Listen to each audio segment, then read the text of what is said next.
नमस्कार दोस्तों, स्वागत है आपका द एजुकेशन कैटालिस्ट के कथा कहानी संग्रह में।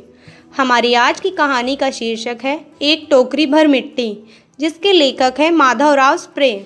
किसी श्रीमान जमींदार के महल के पास एक गरीब अनाथ विधवा की झोपड़ी थी।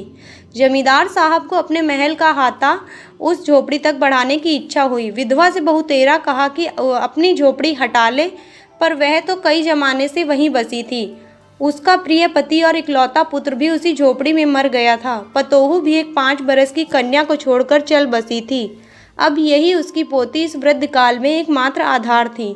जब उसे अपनी पूर्व स्थिति की याद आ जाती तो मारे दुख के फूट फूट रोने लगती थी। और जब से उसने अपने श्रीमान पड़ोसी की इच्छा का हाल सुना, तब से वह मृत प्राय हो गई थी। उस झोपड़ी में उसका मन लग गया था कि बिना मरे वहाँ से वह निकलना नहीं चाहती थी।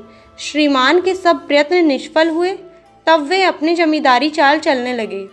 बाल की खाल निकालने वाले वकीलों की थैली गरम कर उन्होंने अदालत से झोपड़ी पर अपना कब्जा करा लिया और विधवा को वहां से निकाल दिया। बेचारी अनाथ तो थी ही, पास पड़ोस में जाकर रहने लगी।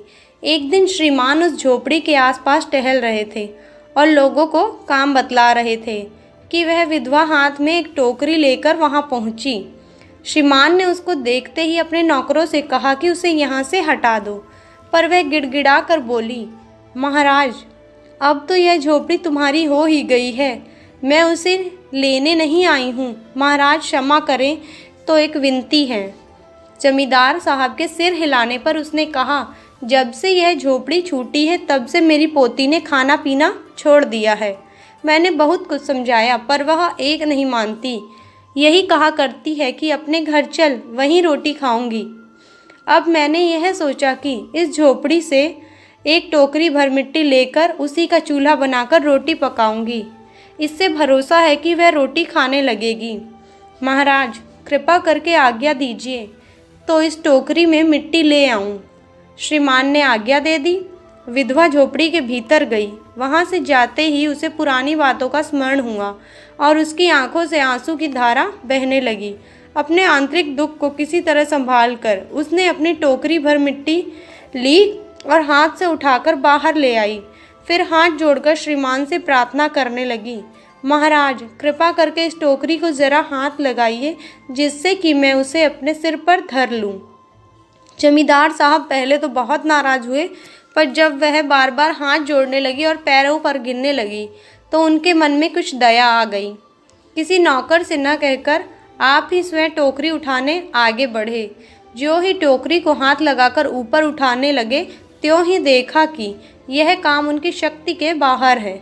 फिर तो उन्होंने अपनी सब ताकत लगाकर टोकरी को उठाना चाहा, पर जिस स्थान पर टोकरी रखी थी वहाँ से वह एक हाथ भी ऊंची न उठी।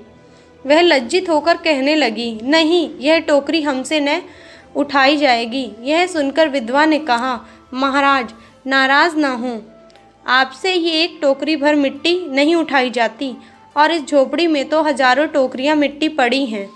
उसका भार आप जन्म भर क्यों कर उठा सकेंगे? आप ही इस बात पर विचार कीजिए। जमींदार साहब धन मद से गर्वित हो अपना कर्तव्य भूल गए थे, पर विधवा के उपयुक्त वचन सुनते ही उनकी आंखें खुल गई। कृतकर्म का पश्चाताप कर उन्होंने विधवा से क्षमा मांगी और उसकी झोपड़ी वापस दे दी। धन्यवाद। अगर आपको हमारी कहानी पसंद आई हो तो आप हमारे चैनल को लाइक करें, सब्सक्राइब करें और शेयर करें। Thank you.